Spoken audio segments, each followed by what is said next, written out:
Welcome to the 7th episode of Timely Topics. I'm your host, Roy McGloin, and I'm excited to be joined by my friendly co-host, Jen Matthew. Not to be confused by Casper, your friendly co-host. Our theme for this episode is intuition. Jen and I discuss when we should rely on our intuition or when we should suspend its influence. Does everyone trust their intuition? And what happens when it goes wrong? Later in the episode, Jen sits down with Erin Hatzikostas, a former corporate CEO turned best-selling author and coach consultant. Erin just dropped her brand new book, The 50% Rule, and shares her thoughts on the value of authenticity. And as always, we'll be rounding things off with our good idea or bad idea segment. Let's get started. Welcome to the Timely Topics Show, where we're bringing you all the buzz and banter of today's business conversations. Straight from our studios in downtown Hartford, with your hosts, Roy McGloin and Jennifer Matthew. So Jen, how are you? Fantastic. You want to know why? Why? It's finally fall. You love fall. I love fall so much. There is nothing that I don't love about it. The weather, the cute sweaters, the yummy apple cider donuts, apple cider. Like, I can't, the list goes on. Are you like a pumpkin patch person? Are you going to go carve some pumpkins later on this month? No, but I will enjoy everyone else's. Okay. You want to know why? Because my squirrels eat them, and that eats at my heart And to that's see annoying. all of that work. Yeah. What about Halloween? You a Halloween person? Not really. Yeah. No. I'd no. like to be. I need more people in my life to invite me to Halloween parties. So if anybody's having a great Halloween party, like, let me know. I'm enthusiastic about it. The people in my house are kind of somewhat indifferent. They say that they're supportive, but like not really. It just brings me back to like college days for our college listeners. Like, enjoy your Halloween parties. Yeah. Like, they're so much fun. And then they just kind of go away. You become an adult and you take your kid out trick-or-treating, and that's different. Yeah. I guess I like it in theory, but I'm terrified of scary movies. Absolutely cannot do it. No? Cannot do it. Can you? Yeah, I do enjoy it. Kind of like roller coasters. Like, I enjoy the fear, right? I enjoy having, my emotions completely shaken and rattled. And then you come back to reality. You're like, things are good. Okay. My favorite scary movie of all time, I think, was Scream. Oh, because it came out at a time when it was actually legitimately fearful to me that might happen. So. Yeah. So I know you love summer. Are there things you love about fall, though? The one thing that stands out to me about fall that I like is it's a chance to get back into like routines, right? Mm-hmm. So even in our house, like coming off summer where everything's crazy and chaotic and they're just kind of going a million different directions, fall's back to school. And I think no matter like what age you are, like if fall represents back to school where you're from, there's that mentality like here comes September, here comes October, and you just get into your routines. And so for us, getting back into routines is great. Back in the classroom here on Fridays. And I have to give a huge shout out for a second, Jen, right? So we've got the Build Hartford course going on Friday afternoons, and it has been amazing thus far. Our cohort of students is fantastic, and we've got a ton of great partners this fall. So last week we had some folks in from Jefferson Fry, Gather 55, Urban Lodge, Fire by Forge, Hartford Flavor Company. And it's really just cool to see the Hartford community kind of coming together to support the students, but the students are going out and making some really fun and exciting content to help tell those business stories. So it's nice to be back in a routine, and I gotta say, it's nice to be back in classroom too. Yeah, the students have been doing such an amazing job, and it's such a testament to you and the partnerships that you've built for the course. And huge shout out to Urban Lodge, because we're doing a couple of partnerships with them over the next couple of months. And speaking of partnerships, we had our Wolf New Venture competition on Tuesday. Yes. So that event was phenomenal. Mm-hmm. It was just so great. I walked away from that experience feeling energized. It took a lot of energy and effort from the team, as you could imagine, putting something like that on.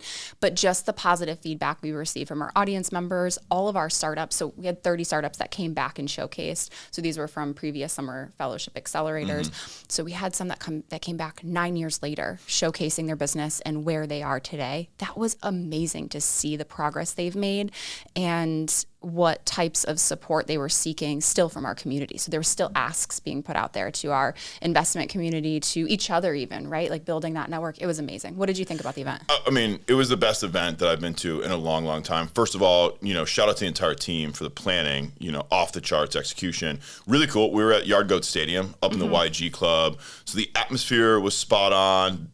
Everybody was buzzing, right? And I think even for a few days afterwards, everybody was buzzing because one of the things is that when we bring this entrepreneurial community together, they rally for each other. They support each other. I think we had close to like 250 people there. If you weren't there, like, you missed out, right? If you're interested in coming and watching pitches, if you're interested in networking, if you're interested in knowing what's going on here at CCI, just such an amazing event. Huge shout out to the sponsors. Like, it was unbelievable, the amount of sponsors. Like, we got to the point where we're just giving out checks at the end, right? I didn't think that was going to end. And then for me, something that was like so personally cool was seeing some of those teams that like we consider to be part of our family now, having them come back up a few years later, a few years older, a few years wiser, and just sharing stories about their success, but also how they took little bits and pieces of the programming, and it still continues to influence them today. I think when you're in this industry, right, and you're trying to help people to get better, sometimes you don't always get the reward of finding out whether or not the thing that you offered or provided actually made a difference. So when you get that opportunity, it really is just one of the best things going. Yep. And it feels good. Of course, we get the ones that, graduated from our programs last year that said, oh, this has been great. Over this last year, here's what I've done. But it's the ones that are 3, 4, 5, 6 years out that said, you are my first dollar into my bank account to actually help me start my business. You have no idea what an impact that made on us. Or you were the first one that helped me do this, or the first pitch deck I ever created. And that is incredible to hear that many years later as a reflection point. I love that. And so speaking of energy of events, we decided to do another great event this week, and we'll talk more about this in the interview later, but we had a book club book launch this week. So by the time that our listeners hear this, we're a couple of weeks later, but we hosted Erin and the launch of her book, The 50% Rule. And it was also just phenomenal having energy in a space around thought leadership and just talking about entrepreneurship, talking about professional development leadership. I loved it. Yeah, if you kind of take a look at just our portfolio from this week alone, right? We've got the Wolf New Venture Competition, supported 30 teams plus our 5 teams that pitched. Then we go out and we support, an author, an entrepreneur in this space. We've got Build Hartford today. We're supporting the students going out into our food, entertainment, and hospitality spaces. Like the portfolio and the ecosystem we're touching. And it is really cool, right, to just kind of look around and see like some of the impact it's been having. And when you get people together from these different cohorts, from these different communities, and we're all sharing, I mean, it really does start to add up, and you start to feel like, hey, we're making some serious progress. Yeah. And one of the things that I love is the community that we have built, and it just keeps coming back around. These people have been amazing. And so I was really proud of Erin. She launched her second book. And as you know, I love reading. I love thought leadership. And we haven't done any great book recommendations lately. Have you read anything? I appreciate you asking, because I've actually was a little stagnant in the summer. I'm a book listener. I'm not a book reader. I love to listen. Spoken word is like my love language in so many ways. But I'm building a program, and I really wanted to bring in the concept of culture. So I went and did some searching, and I came across Daniel Coyle's book, The Culture Code. And I want to kind of give a plug for this. It's been out for a few years, so some of our listeners may have already checked out Culture Code. But if you're building a team or you're in an organization and maybe you feel like culture is getting misaligned, and this is happening, right? We have some generational gaps in the workplace at times, right? We have a shift between like synchrony and asynchrony. Coyle really emphasizes that like leaders showing vulnerability is how you can bring a culture together. So he talks about authenticity, and I thought that was so appropriate. Erin's going to be on the interview a little bit later on. She's going to talk about authenticity too. So check out the Culture Code. I thought it was really good, and we always want to hear from you. And if you have any book recommendations that you can send it to us, Jen and I love reading, listening to books, putting things out there for our audience to check out. So send us something in. Yeah, and so speaking of sending us something in, let's move on to correspondence. Let's do it. So we actually got a number of really great messages this month, so we appreciate that. Keep sending them in. Megan H says, quote, amazing podcast, friends, on a train ride from New York City and had the time to listen. I enjoyed it thoroughly. Congrats to you both. Really appreciate that, Megan. Yeah, thank you, Megan.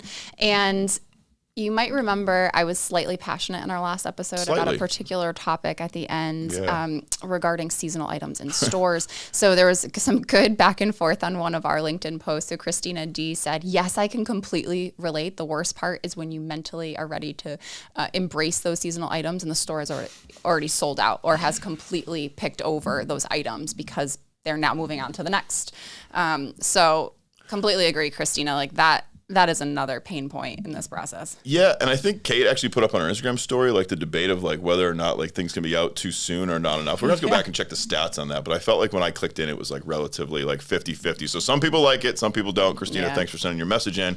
On last episode, we also had an interview with Ryan Gresh, founder of the Feel Good Lab. Noah F says, quote, Ryan Gresh is awesome. Great interview with insights on personal health and business. If you didn't get to check out that episode, go back and listen to the interview with Ryan. Yeah, and Megan M said, this has been my favorite Timely Topics podcast episode yet. Rory McGloin and Jennifer Matthew dive into a topic that really hit home with me. Nice job to everyone at CCEI. Giving recognition where recognition is due. Thank you, Megan. And of course, the episode was about recognition, so much appreciated. And we hope we appreciate your recognition too. Send us in any of your thoughts, comments, ideas for future episodes. If you've got somebody that you think would be a great interview guest for us, let us know. You can find us on Instagram, on our LinkedIn page, or you can send us an email, collaboratory@uconn.edu. Guess what just happened? No way, you're kidding me. Hey, did you hear about... Are you sure about that? I can't believe they... Really? It's time for Timely Topics. In this episode's Timely Topics, we're talking all about intuition. For some people, it's a little voice in their head, and others, it's a full body reaction. Intuition is a survival instinct, but should we trust it for big investments, or just let it guide our day-to-day decisions? Trusting your intuition can make you feel great if you get it right, but our unconscious desire to see patterns can also warp the decisions we make. All right, Rory. So this episode is about intuition. And I know that intuition is a big thing for you. You talk all the time about using intuition when you make decisions. Yeah, and it's not always good or bad. I just feel like as an individual, I've recognized that I rely heavily on intuition, right? When I meet people, when I walk into a restaurant to have dinner, I just oftentimes just feel like I get this like overwhelming kind of body sensation where like I have these reads, and I have learned to trust my reads more often than not. We're going to kind of get into this. Like, is that a good thing or is that a bad thing? And like, should we be listening to our body's natural responses? And for me, I think as I become more aware of it, I just know I'm relying on intuition. And sometimes I even tell people I'm working with, I'll be like, hey, I'm making kind of an intuitive decision right now. If you guys want to bring data or something back into this, please do. But I'm just letting people know, like, this is where my gut tells me. Do you have that same feeling? Is it as strong for you? I think it depends. I do use intuition a bit, and we'll talk a little bit more about that. And I think it can be used in a really great way. I also think that there's some negativity around intuition if it's not used correctly, or you're using something that you call intuition, but it's actually not. Let's talk about your definition, though, because you keep saying intuition, intuitive decision making. What does it mean? I don't know. It's really, really hard, because I think one of the things I struggled with as we were doing, research for this was it's a feeling, it's a sensation. It just feels like almost like a natural instinct that if you are sensitive to your surroundings and you trust your senses, that you just feel like you're getting this kind of relative like positive or negative vibe. And for me, an intuition usually just ends up leading to like a yes-no type of decision making. It probably goes back to our innate fight or flight type instincts. And so I struggle to actually put it on a piece of paper to say like, this is what intuition is, because for me, it just really is ultimately this feeling. Yeah.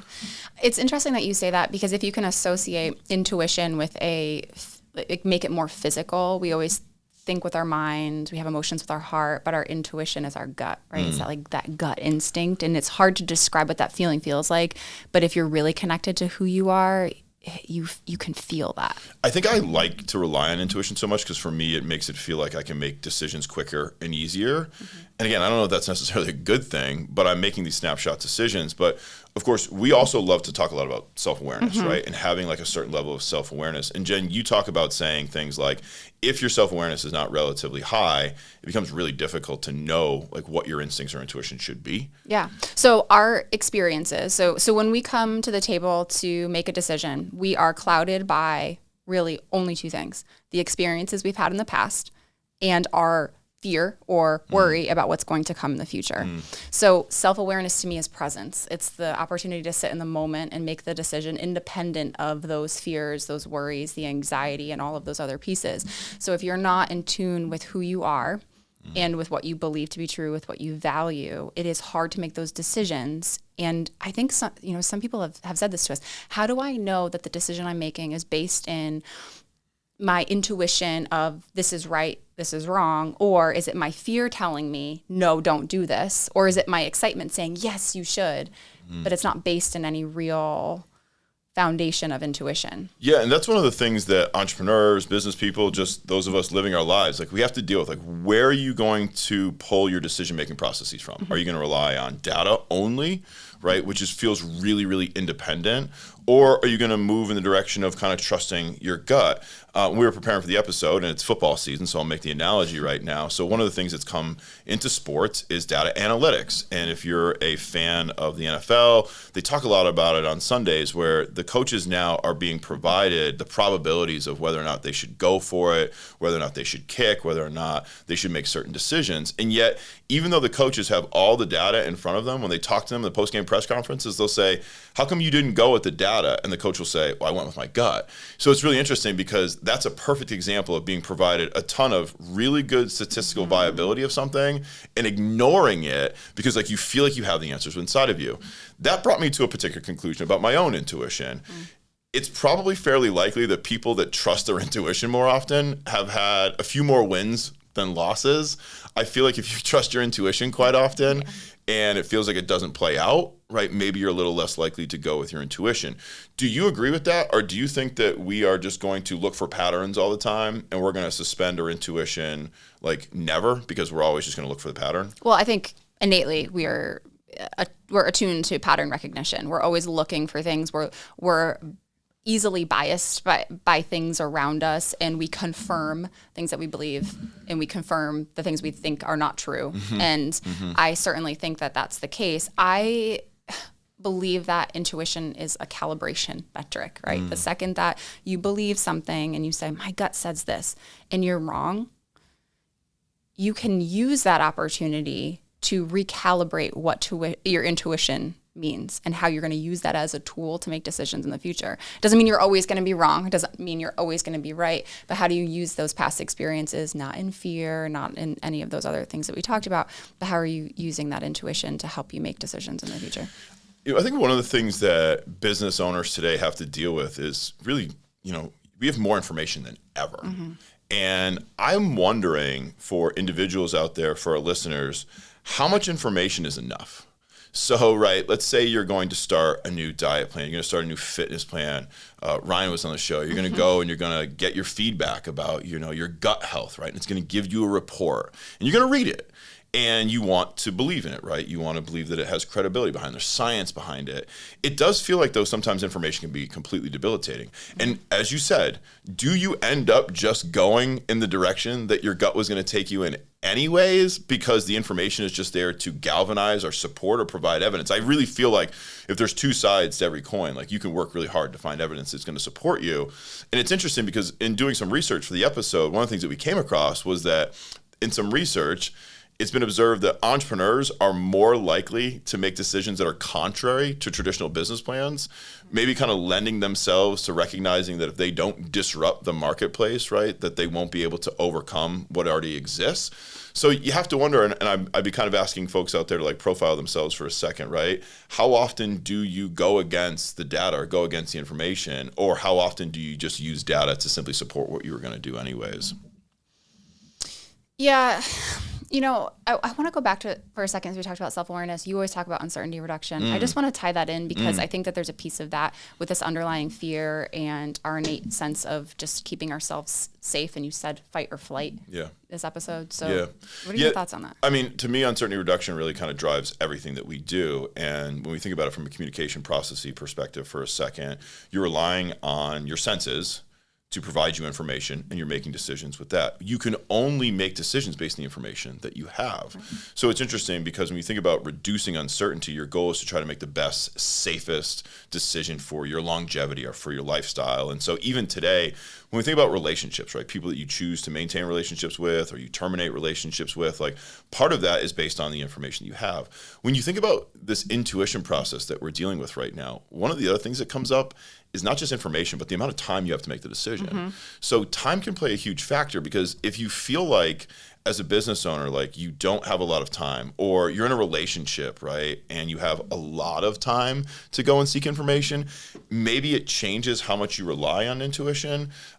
We were unable to find any galvanizing research that pointed to say that if you have more or less time, you're more or less likely to kind of fall towards your intuition, which really tells me that maybe intuition is driving a vast majority of our decision making, but we have so much information at hand that we can point to these other places and say like, no, it's actually coming from here, when in reality you were going to do the same thing you were going to do anyways. Right. And so we also talk a lot about judgment and suspending judgment. So there's when you're in a moment and you say, we always want to say this is good or this is bad. We need to put something into a box to be able to move on with our lives. That goes towards the whole uncertainty reduction component of it. But if you can suspend judgment and let it be whatever that particular challenge is that you're dealing with, and sit in that for that moment. It is what it is, right? It's here for us.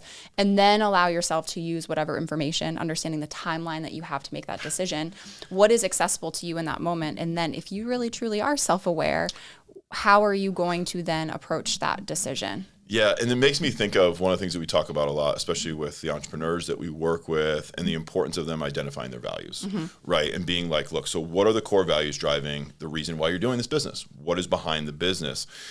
I'm laughing a little bit because when we were talking about this in the pre-show, we were kind of getting to this place where we were saying, ultimately, if you trust your intuition, like you'll be right at some point if your intuition is driven by your values, right? So if you're driven by your values, like it might feel like it was a bad decision, days or weeks later because you decided to sell a stock and the stock went up, you sold the stock and the stock, didn't perform the way you wanted to, or, you went forward with a product and you thought you had the right price point in the marketplace and you didn't. But if you made the decision with your values, like over time, it will play out.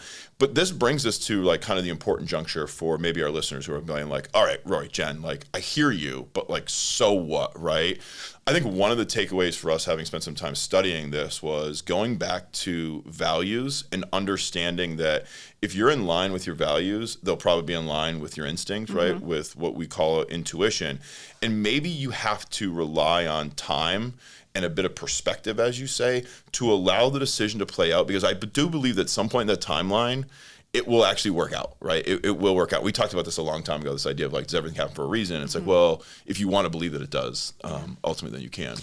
And intuition's not having a crystal ball. It's not being able to see the future. It's being able to see in this moment with all of the information you have, what is the right decision for you. So of course, if you go on down the road 2 months, 3 years from now, and it wasn't the quote unquote, the outcome maybe wasn't what you wanted. It was the right decision in the moment. That's the decision you chose to make. So it was technically the right decision. Yeah, I love that. I think that we are a very polarizing society. Our language is highly polarizing, left, right, up, down, good, bad, right, wrong, right? And so I think that one of the things that we want more than anything now is, right, we want to get feedback almost immediately on whether the decision was good. And so I think for our listeners out there that are thinking about how does intuition play into your decision making, I think it's really just learning from past experiences, right? Make a decision in line with your values. If we're going to call that intuition, then so be it. And then just pay attention to how those decisions play out for you, right? Do you get the immediate gratification, but maybe in the long term it doesn't play out? Maybe you should have relied on the data, right? You make a decision that's guided by your values, you trust your intuition, and in the next few days it doesn't feel like it worked out, but months or years later it does. Maybe you should have trusted your intuition. As you say, no right or wrong answer, no crystal ball. I love that because it actually kind of takes away maybe some of the pressure of feeling like you have to get it right. Exactly. And I think, you just said, so what? And we always talk about human nature, human instincts in these conversations, but that's because humans are at the core of every business. Every entrepreneur is a person first. Yeah. And there's so much of that we work on building the individual entrepreneur while we're simultaneously working on their startup. And because you do a lot of the pitch coaching, it is very logistical, logical when it comes down to setting up the story that you're going to have them tell and how they're going to present their business. But a lot of that is personal and deeply personal. So you get to the point where you give them feedback and you can tell that they're a little hesitant about something. Is that their intuition saying that's not right because it doesn't align with my values? Or I'm terrified to speak in public and I'm not going to do that wild thing that you told me to do with the notebook and throwing that in the air during the middle of the presentation. Right. And kind of one last thought for me on this is like, I think about science, right? And science is really grounded in being objective. But we've always talked about the fact that like the science has to start somewhere.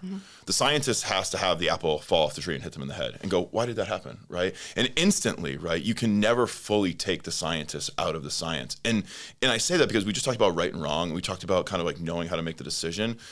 It might be reassuring for us to remind ourselves, right, that like we should trust our instinct as long as we're self-aware and we have a really good sense of our values. Because as soon as we get involved in the decision, as soon as we touch it, as soon as we impact it, it's going to have some butterfly effect down the road. And the most important thing is to pay attention to know how it impacted it. Yeah. Jen, that was a lot of fun. We probably could have talked about this for another 13 minutes, but we'll stop it there.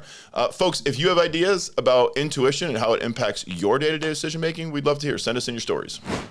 In this episode, Jen will be interviewing Erin Hatzikostas. Erin is a former corporate CEO turned entrepreneur. She's a best-selling author, TEDx speaker, podcast co-host, and a self-proclaimed Chief Authenticity Officer. She's also a proud UConn alum. She's spoken to thousands of people, and her thought leadership has been published in Business Insider, Fast Company, and Well and Good. Erin also co-hosts an offbeat career and leadership podcast, Because Work Doesn't Have to Suck. She just released her first book, You Do You-ish, in 2021, and just launched her second book, The 50% Rule, this month. Let's have a listen. All right, Erin, thank you so much for joining us today. Yeah, happy to be here. It's So like I there's haven't seen you in a long time. I know. It's been 12 hours or so, right? So by the time our guests are listening to this, we have done a pretty fun event with you last night. We talked about it earlier on in the episode. But there's a lot of energy coming off of last night. How do you feel? I feel awesome. It's kind of hard to process, to be honest, because it was just that cool. But yeah, no, I feel great and grateful. Can you recap for us? So what did we do last night? We held our first half ridiculously authentic, half extravagantly, rampantly extravagant tailgate Say that 10 book times tour. fast. Yeah. No, it was our way to kick off this book, The 50% Rule, which is all about doing half normal, half new, in a way that the book event was half normal, half new. And so we were at an amazing brewery called Rule of Three, who brewed a 50% Rule beer, and Jen and her team just had a killer event, organized the thing. We had fun games, we had ridiculous hats, and it was almost, it felt a little bit like a second wedding because of that. It's been 20 years since I've been married, but this is the last time I had this room full of just some people I didn't know, which definitely happens at a Greek wedding, and then people just from all walks of my life. So that was probably the coolest thing, to have them all in the same room for a couple hours. Yeah, it was really neat to see people from across the room and make the connection, and you went running to them and hugged them. So I could feel that sense of community. We also had members of our community there that didn't know you but was really excited to meet you. And you had said at the event last night to the audience that this is obviously not your first rodeo. You've launched a book before, but it was during COVID. So you didn't actually do the real true book tour necessarily, where you went out to That was my places. excuse anyways. Yeah. But you had a little bit of a different experience. Are you happy that you're going that route this time? Yeah, I mean, first of all, I want to do it because I believe in this book so much. And so it is my job to at least start the spark. I can't market it everywhere. I'm not a big celebrity, but if I hadn't done it, something like that, I would feel like I'm underserving this book and this message. It's super corny, but I really think this book is going to change so many lives, and it's fun to read. So yeah, and it all goes back to the rule. I don't like doing normal because then it just feels like work. It feels like you have to outwork the next person, or you at least have to be at par, right? You have to do the project plans and execute. But when you do it half different, then there's nothing to compare it to. You're just on your own schedule, your own timeline, your own expectations. And I just am much better that way. And I know others are too. The data and the research that I talk about in the book says, the self-determination theory says people are a lot more motivated when they have at least partial say in what they're doing. Yeah. And so we talked about half normal, half different. You talk about authenticity. We're talking about intuition during this episode. So we'll get to all of that. But let's start off with, who's Erin? Tell us about you, your background. How did you get to us here today? Yeah. So Erin is first and foremost like a girl from a really small town in northern Michigan who, grew up very humbly, didn't really know about the big bad world out there. I think there was about 800 people in my town when I first grew up. But I was somebody that always wanted to do a little bit not normal. And my dad can tell you stories from when I was in kindergarten doing that, but the one that I reflect on is in the book, and it took me a while to get to, is, one of the things I did, I ran hurdles. So I played basketball and I was a track runner. Well, I was not the fastest person. I wasn't slow, but I was definitely not the fastest person. And speed isn't something, you can't, if you got it or you don't, right? You can certainly train, but I ran the hurdles. And back then I didn't really know. I just sort of picked the hurdles. But now that I reflect back, it's like, why did you run the hurdles? You're 5'2.5". Like, that's ridiculous. And it goes back to, well, not as many people run the hurdles. So if you're not as good at something, or if you're not willing to be quite, to give up your life to get better, like, do the thing that's a little more abnormal. And so that was also how I picked my first university. I graduated second in my class. I could have probably, I could have gone to University of Michigan. Everybody knows that's a, sort of a mini Ivy League type school. I could have gone to Michigan State, others, but a lot of people were going there. And it's not that I didn't like the people in the town, but I was like, oh, I don't like to do normal. Like if I go to Michigan State where I know there's going to be so many people, it's like, feels normal. So I went to Western Michigan University, which is a huge university. It's not that abnormal, but less people were going there. There was also a program I was interested in, which was horrible. It was paper engineering. I did it for a year. But so there was sort of this pattern. And then what brought me out here and then to UConn was, I dropped out of engineering. But I kept taking math classes, didn't know what I wanted to do.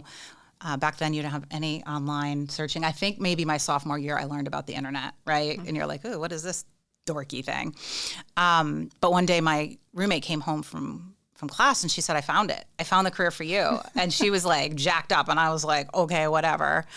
And then she was like, no, it's high pay, low stress. And I was like, okay, you got my ear. It's called an actuary. And I was like, oh, that sounds amazing, right? So I went to the library the next day, couldn't find any books on it. All I could find was a pamphlet. And the one pattern I noticed, this pamphlet was basically companies that hired actuaries. And it was, as any actuarial book you could imagine, it was beige. It had like no text other than just like a listing of the Hartford, here's their address, here's their phone number, Aetna. And I noticed a lot of them were in Connecticut. So I thought, well, maybe Connecticut's the place. So ended up swindling them into, hiring me out to their internship program, then full time. And then I spent 3 years taking exams, and I spent 3 years failing every freaking one of them, which is really, really humbling. When you graduate second year class, right? Never probably failed a test in my life and couldn't pass it. Now, if I would have had a book, it would have probably told me, oh, you take these tough exams, and by the way, they're graded on a curve. And there's a lot of smart people that are taking it. So the better I did, probably the better everybody else did. And so when I decided to drop out of that program, I thought, but I don't want to be normal. I don't want to just end with, sort of this failure. And I thought, I'm going to go back and get my MBA. And I remember knowing I wanted to do it part-time. I had a great job at Aetna, and I wanted to go to the best of the best. And that's when I selected UConn in 2000 and started my journey there. And yeah. Then did a lot of other things, but I'll stop there. Yeah, that's how I made it to the UConn. Yeah, proud emblem. UConn alum. Yep. You talk all about how your family loves to follow UConn basketball. That's such a big piece of your family's like tradition and hanging out with each other. And I met you. I don't know if you know this or if I ever told you, but you did your first keynote at a InsurTech. Oh, at the InsurTech Hartford. Yeah. And so I was sitting in the audience. That's a funny story, actually. I'd love to. So I'd love to hear that. But so I remember seeing you, and I was like, wow, there's just something about you. I was just getting into listening to like Rachel Hollis and a few others and following some of their thought leadership. And I just saw so many elements of you and I hope you're okay with making that connection, but just like the way that you were coming out to inspire other people and your energy, I was like, oh my God, she just got so much energy in that body of hers. Like she just wants to go out and change the world. And I was just really impressed with that. I hadn't heard your background because you didn't come out and tell us like your whole background and your story. Yeah. And then over the last, few years, I've gotten to know you and I've learned a little bit more about professionally all you've accomplished. And it's amazing, amazing story. And just that inflection point you had from when you were working corporate to when you decided I need to go out into the world and do this on my own. So I'd love to hear the story about the InsurTech if you want to share that. Yeah, I think it's a good story for people to hear because you hear, so now I've been keynoting, I've written 2 books, and you sort of like, you don't see the beginning, even the middle. That one was funny because, so I had started my business, I had retired. I knew that I wanted to speak, but I still hadn't even figured out that like there is this sort of profession that wraps together speaking and writing books and then some sort of like coaching or consulting. Like I was still really naive, but I was working with Dream Payments, who was one of the InsurTech winners, I think a year before or 2 years before. And Brent, their CEO, knew they were planning this and had said, oh, you should talk to Erin. She'd be a great speaker, which, by the way, I had never done a keynote. I had spoken on stages in my old job, but I had never done a talk, a keynote. So he introduced me to the leaders of the organization. I met with them. I remember we had like a 30-minute meeting. They told me, because it was called,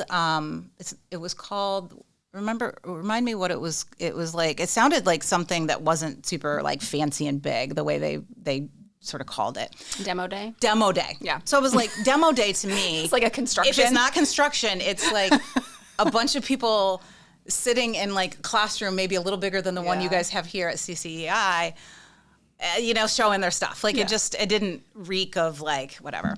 So we talked about it, and I remember her saying, no, it'll be at the Bushnell. And I was like, oh, okay, that's not what I was picturing. And we had about 600 people last year. And I was like, okay, I was picturing 100. And so we talked real quickly, and I said, my passion's authenticity. And it was sort of like bing, bang, boom. I didn't charge anything. I didn't have any I didn't have a speaker page or anything. So we solidified that. And in my mind, she said, you're speaking for 20, you'll speak for 20 minutes. It'll be around this time and we'll meet again.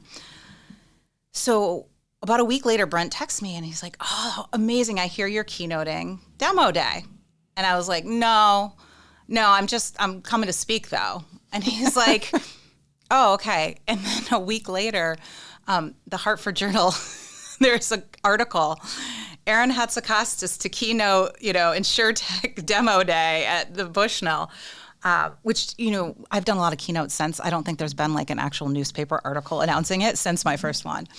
And I was like, oh, I am the keynote. So it was, it doesn't always, I feel like they start out, I have not done a talk with 600 people since. Like I've done a lot of keynotes. So it was kind of the biggest one. I mean, the Bushnell stage is pretty darn glamorous and beautiful and amazing. But yeah, that's how it started. That was the first time. That talk is very different. My keynote has changed quite a bit since then. But it's so great to hear that, that was the first time. And then of course I met you when I came in to do some work with your team as well. Yeah. And so now you said you're an author, you do keynotes, you consider yourself an entrepreneur. We talked about 50% Rule, your book, about the connection with, what business leaders can take away from that. We've said this is actually really great for entrepreneurs. There's a lot of nuggets in here that they can use. Do you have any high level, just thoughts about what some of the entrepreneurs that are listening, any of our community leaders, business leaders that are listening, that they can take away from the book? Yeah. I mean, so first of all, when we were working on the book, there's that cerebral exercise, like who is your audience? And my book team kind of like ideated and basically were like, crap, everybody. And that's not actually what you want. Most of your entrepreneurs know you're supposed to niche so you can talk. But it's like, no, there's so many. But I've said this a couple times. If you put a gun to my head and said, pick one group that you think will most benefit from this, I have said it's the entrepreneurs. Because it really started as, out of my entrepreneurship journey. Yeah, I mean, talking to you, if you're an entrepreneur, I mean, I think the good news and the bad news of today's entrepreneurs is the good news is there's so much information, programs, gurus, masterminds, playbooks, podcasts. Like there's information overload into learning how somebody else did it to make sure you get a jump start and you don't run into the same walls they did. The con is there is so many gurus, masterminds, playbooks, et cetera. And what happens is, even though most of us entrepreneurs are thought leaders and we have, we're here because we've done, maybe big things before, we have, innovative ideas, it's really easy to get trapped into that, oh, I've got the playbook and I'm going to go down the playbook. And then, you sort of wake up one day and, like I say in the book, you've realized you're like on this bus to hell, kind of like if you volunteered to chaperone your kids, field trip. And so, I think, the rule is very simple in its context. It's basically anytime you do have a guru or listen to a podcast or you're launching a new product, listen to what's been done before, but only keep the half that you think is you think it's going to be effective, that you think is more modern and authentic to you, but purposely like toss out the half that just isn't. And really think about the intent. We did this exercise with your team, right, this summer. What is the intent of that guru's advice? At the end of the day, strip it back. Keep the half that you think does that, but then bring in the other half and curate your own ideas.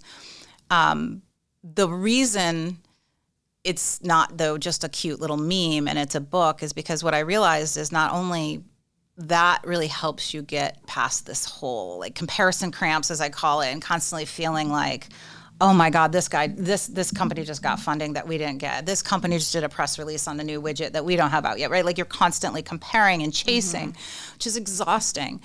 Once you do that, it's it's impossible. Like it's irrelevant is what I like to say. Comparing should be irrelevant because you are not normalized, right, against what you're comparing. But the coolest part and the reason it's a book is what I realized it's what helps you stand out, because not only does it help you get over your own limiting beliefs or your own poop or whatever, people outside that you're selling to, that you're talking to, are yearning for fresh and new. I mean, we saw that with the tailgate tour. I talked about it. Like, this is not a monumental, like, rewrite of the normal thing. It was like a click, click, click to the side. We just added the tailgate theme. But your team jumped at it. People wanted to join because it was something fresh and new. And so, really the same will happen to other business leaders. And, I talk about a bazillion stories in the book. Hamilton, 50% ruled Broadway musicals. Weird Al Yankovic, totally 50% ruled music. Savannah Bananas, 50% ruled baseball. They literally threw out the rules of a game that's been around for over 100 years, has not been changed, and threw out half of them, brought them in, and now look at their explosion. So I think for entrepreneurs, it's a wonderful combination of sort of self-development, self-help, get over your shit, tool. But it's also, I think, the thing that can help you innovate like on a dime. Yeah. Earlier in the episode, Rory and I talked a lot about when you have so much information that's coming at you and you're in a position where you need to make a decision, how do you lean into that data and how do you position yourself to make the decision that's right for you? And we talked about intuition. So how much does intuition play into this piece? Big. And, when you mentioned the theme of the episode, my visceral, like, first reaction. Your intuition was? My intuition. one might say that's a synonym for my visceral immediate reaction. We don't give ourselves enough space. Leaders don't give their employees enough space.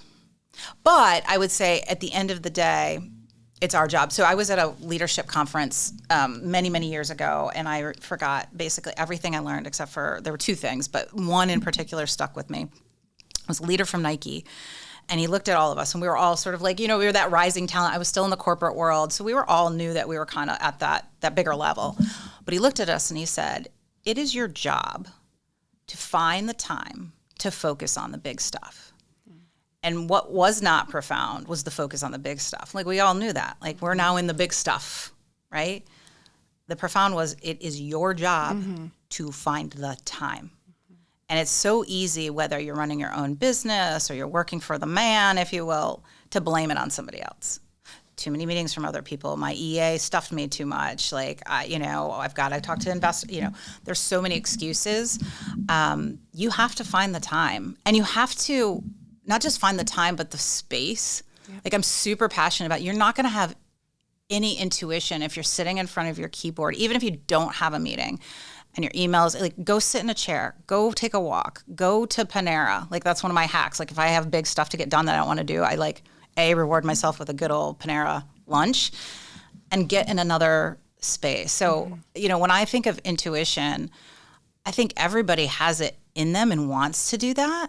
But in this modern world with freaking Slack and email and demands and doing more with less, to me, the first thing is you got to have space. I don't know if you guys talked about that, but I think that's the big thing I'm hearing. To me, it's presence, right? It's like silencing everything else around you, because there is data and you can Google anything. You can throw anything into ChatGPT. You can ask anybody you want at this point their opinions, and everyone has many. And if you don't give yourself the time and the opportunity to reflect and think, it's impossible to listen to what's happening within. Absolutely. Because it's clouded. Yep. So I could talk to you for hours, and we did before this, and we probably will after we record this. But I want to wrap with a few rapid fire questions. Okay. So I didn't share these with you in advance, so get ready. Okay. So if you can change one rule or law, what would it be? Oh, that's funny. A rule or a law? Oh, gosh, what would I change? What is your book called? The 50% rule. I mean, I know. I thought I couldn't go there. I mean, I would obviously say don't ever, ever, ever do anything like somebody else did. I was just trying to think of a funnier law. I don't know. I can't even think of another, I'm just so stuck on the 50% rule. That's super lame. There you What's something you're not good at? Oh, let me see. How long do you have time? Doing anything in order. Like order of operations, not good. So let's say I've been given a bunch of gifts and I want to write thank you cards and I have a list of 20 people that I need to write it to. I'd rather have you pull out my fingernails than tell me you have to start at the top and you have to go down and you have to finish with the last person. I'm just not a very linear, and there's something really, really painful about that. And then I talk in the book too. I don't consider myself disciplined. Like I am not when they say, oh, you got to grind, that's not me. But then you'd be like, well, how you've done all this crap? It's because I have to do it inspired. So I've figured out, and part of that is, doing it different, doing the 50% rule. Yeah. Are you ready for the last one? Yeah. How do you want to be remembered? I want to be remembered for shaking stuff up. And, I had a woman come up to me last night. She used to work at Electric Boat. I did a keynote there about a year or so ago. Never met in person. She saw the event, came for it.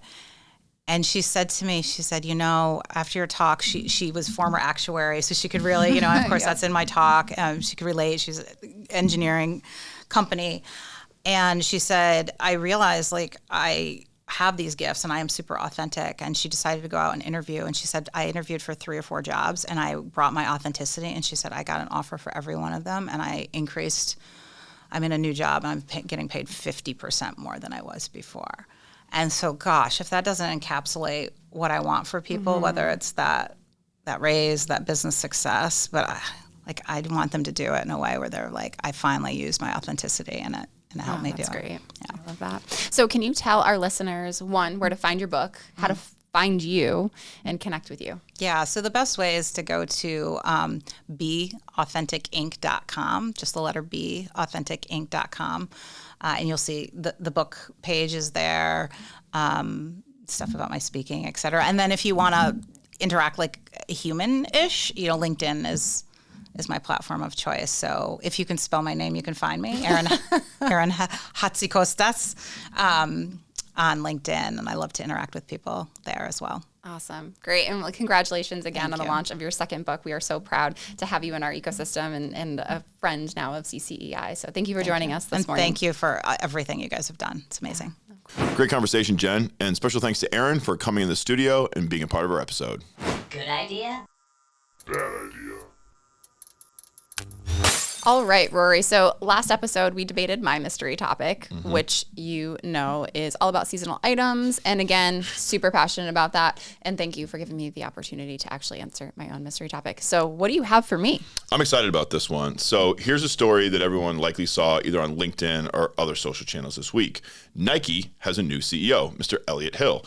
And he's got a great story. Started his career in 1988 as an intern, climbed the ranks over 32 years, eventually became vice president, general manager for North America, global operations. Really, really great story. His rise from intern to CEO had got a lot of attention. And it made me think about a good idea, bad idea segment for today. So, Jen, here's my question.